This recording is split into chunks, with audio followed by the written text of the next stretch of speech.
It's that time of year, homies. The dangle is out, and let me tell you, the dangle has been epically smashing them, dude.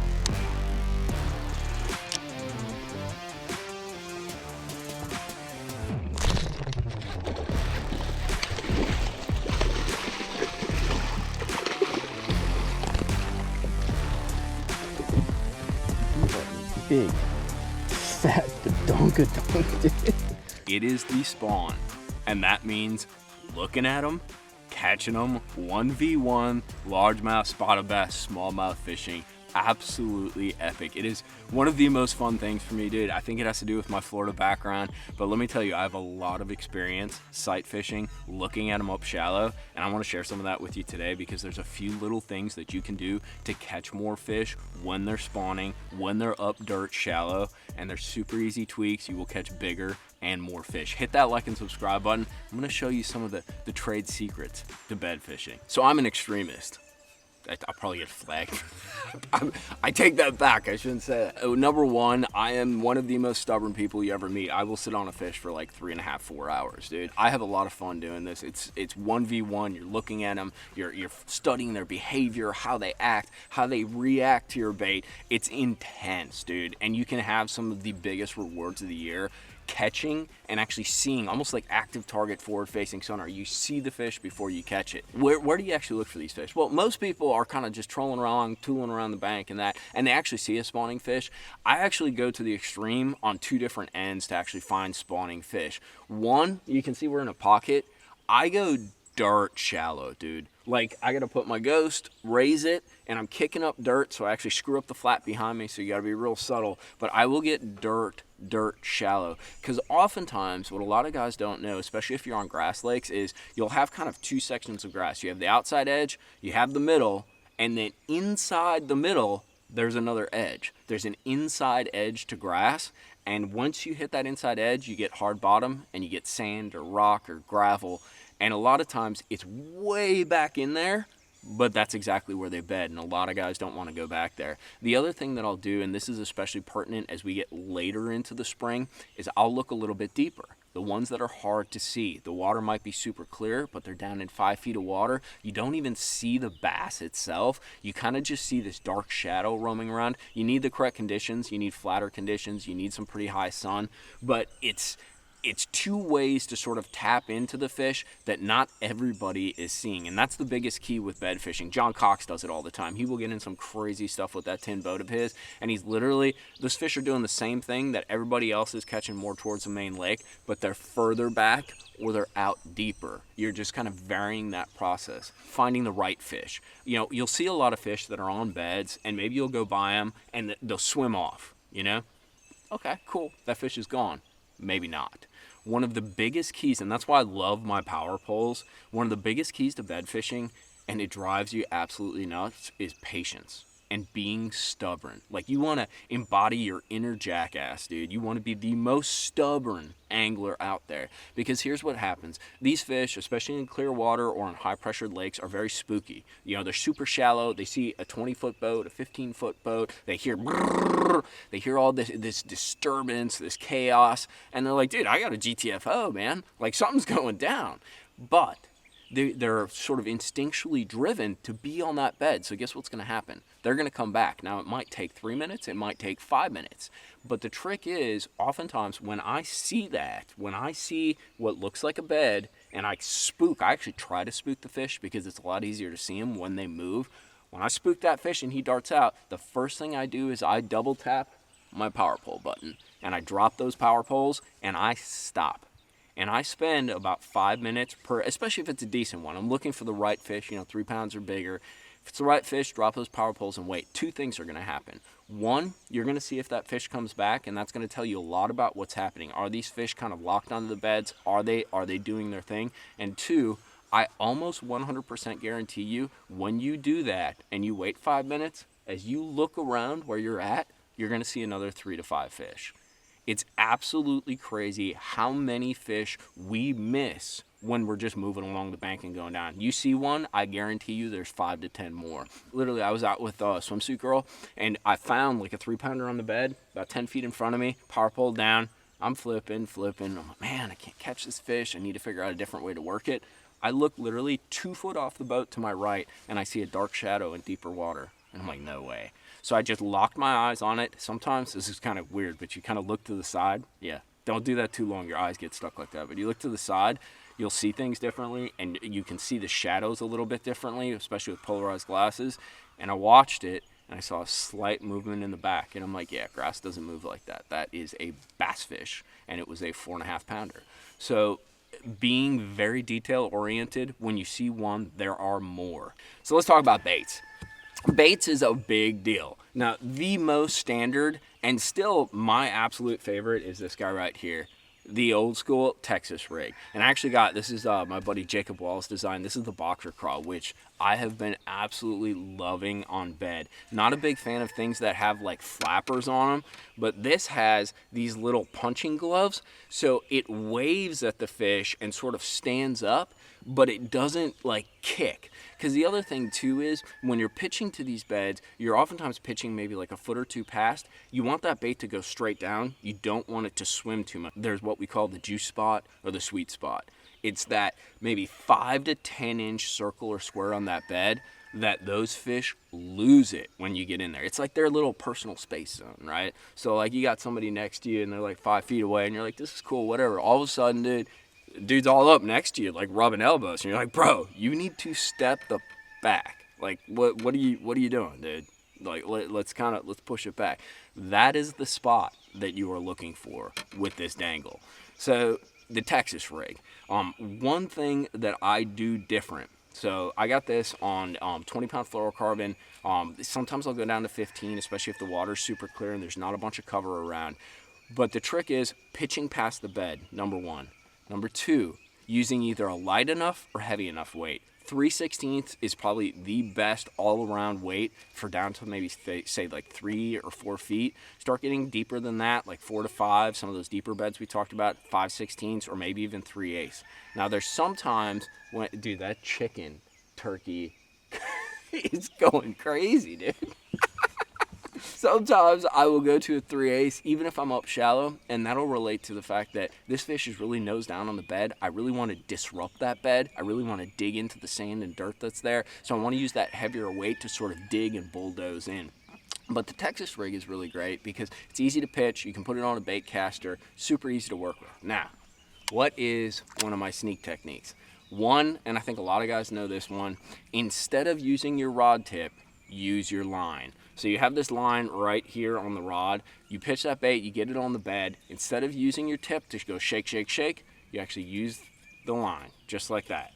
And what it does is it shakes that bait in place. It shakes the slack line. You don't want to do it on a taut line. You do it on a semi-bowed line. You're basically shaking that bait in place, creating movement without moving the bait, because you don't want to bring the bait off the bed. You want to keep it on there. You want to keep it dangling and jostling and all that, because those fish are super in tune to things trying to get to their eggs. And basically you're trying to mimic a bed invader, somebody who wants to do them ill and wrong in their bed of matrimony. So that's the first thing. Now, this is kind of a gradient. So first thing you do is you pitch it in there, let it in there. Just watch, see how they behave. Second thing, start shaking, shaking. Third thing, so you got a fish that's kind of interested. You're out there, pitch it in. This one will either scare them off and they will leave, or they will freaking turn around and go nose down and absolutely get like, hey, what's up? That. You see what it does to the rod like that? So basically, you slam the rod with your hand, just like that, right on the base part of the rod right there, and you do it with an open palm. Don't go fisting it. It kind of hurts when you do that. And you just go like that. Now, don't do it crazy hard. What you're trying to do is you see all the waving that you get in the rod? It's called jumping the bait, and it will move the bait slightly forward, maybe just a little bit, but what it does is the vibration kind of hops the bait in place, and it does this kind of like waving, especially with like an appendage, sort of either a stick bait or like this boxer craw. It'll just kind of, just kind of wave at them and pop. Let me do that again. It'll just kind of pop up and wave. But it puts a vicious sort of vibration in the water. That runs down the line and runs to the bait, and especially if you're using tungsten like I do, I got a Hog Tech 3/16 on here. When that hits the hook in that, it's just tick, tick, tick, and the bait's vibrating. That will absolutely drive them crazy, dude. The other time I use that is, when you have those fish that are circling around the bed and they won't quite lock in, they won't quite come in. Boom, try that. All of a sudden they hear that 4 foot away when they're doing their circles and they're like, dude, what are you doing in there? Like, that is not acceptable behavior. So the last one that I'll do, and it has 2 different variations. I will pitch it in there, go like 2 or 3 foot past, and I will literally swim it through the bed. I will reel that bait through the bed so it swims. Even with a bait that doesn't have appendages like this, or even a stick bait, which is another one of my absolute go-tos for bed fishing. You just swim it through the bed. Sometimes that consistent movement versus just stalling something and leaving it there drives them nuts. Oftentimes you'll be on a bed, you'll see you'll pitch your bait out and you're leaving it on the bed, and the fish is like, whatever, bro. Like, you just do your thing. And then a little brim will swim in, and dude, that bass loses it. He goes and does a circle, chases that brim off, and then comes back to the bed, and you're like, whoa, what has he got going on that I don't got going on? Swim the bait. So get the bait with continual movement through the bed. If that doesn't work, this is like the 1, 2, 3, 4, 5 of Mikey Ball's bed fishing. Probably shouldn't tell you all this stuff because guess you're gonna go catch him. But whatever, it's so much fun. Pitch it out there. The fish is locked on. You want the fish perpendicular. So basically, like, you're looking at me through the camera, you want him crossways towards you. You literally swim it through. You are not trying to Mike Long the fish. You do not want to snag the fish because that's lame, and anybody, especially Mike Long, can snag fish. You want that fish to bite it with its mouth, okay? So you basically swim, and I'd recommend aiming towards the mouth or the head area so that bass sees it coming. You slow reel it. You need to keep it a little above the bottom, and you basically hit that fish, dude. And you keep reeling. Like, don't set the hook when you feel it hit. You just keep reeling. And what ends up happening is the first couple times, most likely, that fish is going to dart off and do a circle and come back. You keep doing it because within those next few times, that fish is going to start opening his mouth and sort of gill blasting, or maybe even right off the bat, just mouth your bait.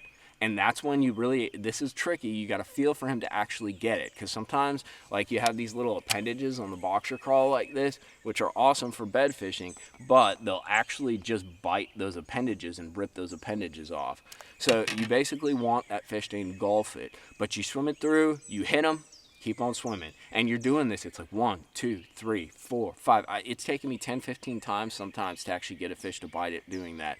But what it does is it, one, puts the spotlight on the bass versus the bed, and that they're already kind of aggressive and defensive, so you're triggering that instinct. And then 2, you're still kind of attacking the bed because you're putting a moving object, probably looks like a brim or some kind of bait fish, trying to get into that bed and do them harm. So it's a perfect kind of 1-2 punch. However, I would do that on the back end because the bad result of that is, especially if you have a fish that's not totally locked on, not totally doing their thing, you can scare them off the bed and they'll literally just swim off, and they won't be coming back for like 2 to 3 hours or maybe the next day. Texas rig is my #1 go-to because it tells us the most about the fish. You can do multiple things with it. Sometimes those fish want something higher in the water column, but they still want it still. A drop shot is absolutely killer. So you can pitch that drop shot. You run a shorter leader normally than you would when you're fishing it out deeper, 6 to 8 inches, maybe even 5 inches.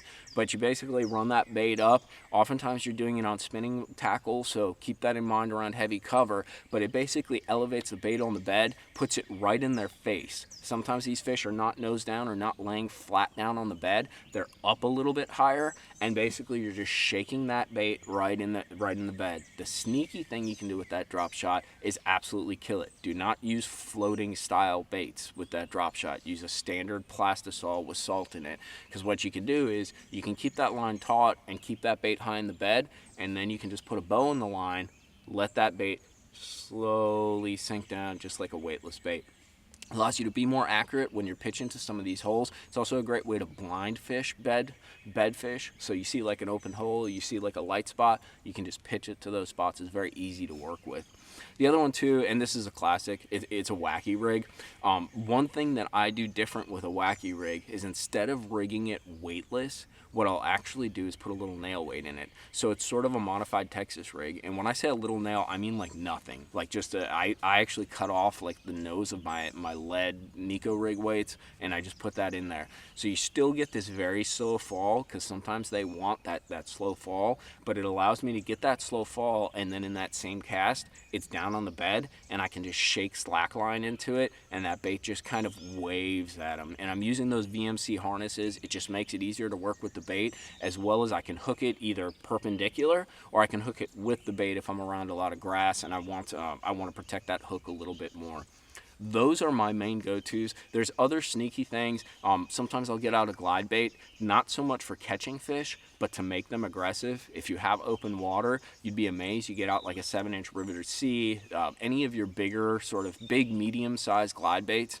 Literally, you pitch it by the bed, and you just glide it through. You gotta have not too much cover around, but what ends up happening is you're usually not gonna catch the fish on it, but the fish will see that from a distance if she's been circling the bed, and she'll be like, hey, WTF, dude, what are you doing? What are you even? And then that fish will dart back to the bed. You get that glide bait out of there. You go back to your Texas rig. You go back to your drop shot. So those are some strategies you can use. There's a million different ways to do this. These are the ways that I've been most successful, and it's easy to fish them around a variety of cover. Offers me kind of a more finesse approach with that drop shot. I'll also mix in a Ned rig, like a little tiny Ned rig if they're super duper weird. Baits wise, anything from a stick worm to I'll use a robo worm. I'll use my Ned baits. I've been loving this year. I've been loving the boxer craw. Jacob's boxer craw has been absolutely killing it. The super sneaky one, and this is not for smallmouth, this is for largemouth, is a tube, and I've told you guys about that a million times. That tube is a do nothing bait with all those little tentacles in that. It literally kind of does that circle down to the base of the bed, and it's absolutely perfect because then those tentacles just kind of wave as you're doing that line shaking technique. Last but not least, everybody when they talk about bed fishing is like, you got to throw white. You got to throw white. No. I mean, yes, but no. Yeah, we're going to do that. We're going to split hairs. If you need to throw white, you can, but you're probably not doing it right.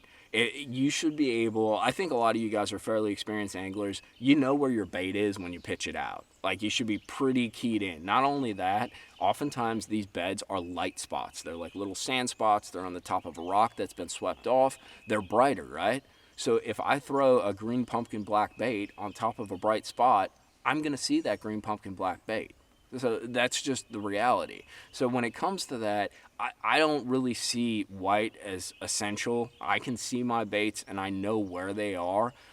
The only exception to that is if I'm really struggling with a fish and I know where the sweet spot is, she's already seen me, I'll go with white. But I like that more natural presentation because it looks more like the bait that's trying to get in the bed, the brim, all those kinds of things. The other thing too is a lot of times guys are way too close to these fish. Once you see them, back off, bro. Get as far away as you possibly can to still see the bed and see enough to present your bait. Some of these guys will sit on top. I did that the other day with Swimsuit Girl on accident, and I was lucky enough to catch that fish. I was super silent, super sneaky, had my graphs off. That's another thing. Turn your graphs off, stop them from pinging, hit stop on the sonar. But the reality is the further back, the further off you are, the less those fish know you are there, the better chance you have to catch them. So that's why you don't need white either, because half the time you're probably not even going to see your bait. You're just going to kind of see the behavior of the bass, and that's going to tell you where your bait is placed. If they're losing it, you're on the juice. If they're not losing it, you need to tighten up and make another pitch. Hope you guys enjoyed this, dude. I absolutely love bed fishing. It is coming. If it hasn't happened where you're at, these are some awesome clues and awesome tips to catch some more fish. It's a fun time, 1v1. Last thing, please release those fish immediately. Don't go throwing them in the live well. Like, they're spawning, especially you catch a lot of big ones when you're doing this. I want those fish, and I think you want those fish too, to make more fish that look like that are gigantic, that are awesome. Do not put them in the live well. Unless you're going to put them in the live well, take a picture and put them back. Get them back exactly where you caught them immediately or as soon as possible after you catch them. That's the biggest bed fishing thing. Take care of what we love. Make sure that we have it the next year and the year after that. Thank you guys. Hit that like and subscribe button if you guys enjoyed this video. If you got any sneaky bed fishing baits or techniques, drop them down in the comments box. I love hearing about the stuff that you do, and I implement a lot of it. We will see you next time back out on the water talking fishing. Later, boys.